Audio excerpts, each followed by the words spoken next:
So here we are with Quincy Gibson. Quincy, how old were you when you first started playing sports, and what sport did you play? When I first started playing sports, I think I was in like first grade, kindergarten maybe. Mhm. I played t-ball Mm. and I played basketball, Mhm. and that's about it. I believe I started playing sports at 9, and since then I've always played basketball. From Washington, how was traveling at such a young age? Because I know you did AAU travel basketball Mhm. really young. So how was that for you? Yeah. So I mean, I played AU all the way up through high school, but I started in like fifth grade, I think. So what does that put me at? Like 10. Yeah. And we were traveling to Oregon, California, Arizona, and there would be trips where I wouldn't even go with my parents. And it was fun. Like, it was a good experience for me. I feel like I learned how to kind of adapt without my parents being there, which was cool.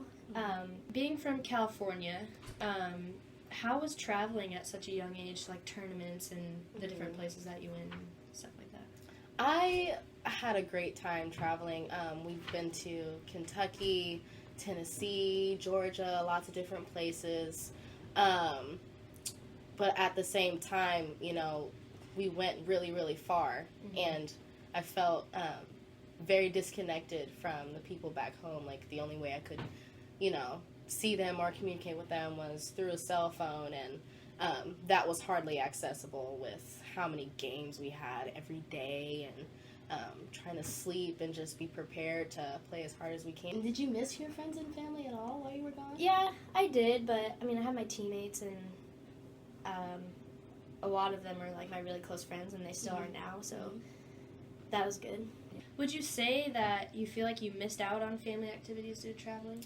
I think I did, and even now I still do. For example, while I'm up here at school, I am missing out on Kwanzaa back home, and that's usually a pretty big family thing for my mother's side. So since you had your teammates to kind of like back you up as like your second family, maybe, did you feel like you missed out on anything like family activities, things that you could do with your friends back home? I wasn't able to go to certain family vacations that we would do every summer, which it was a bummer because, I mean, that's like something that every kid looks forward to. But at the same time, it was really cool to like be in another state, and I got to go to like amusement parks on our off days, and so I like I didn't look at it as like a negative thing. So while you were playing sports when you were younger, do you feel like you didn't get to experience certain things that every child should, such as getting ice cream, going to the park, playing with friends? I did get to go to amusement parks, and I went to the beach, and we'd go on the boardwalk and all the rides on there and stuff. So that, in a sense, I guess you could say it kind of made up for what I didn't get to do at home.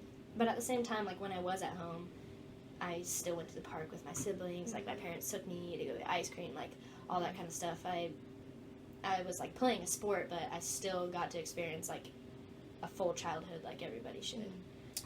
I felt like I did. I felt like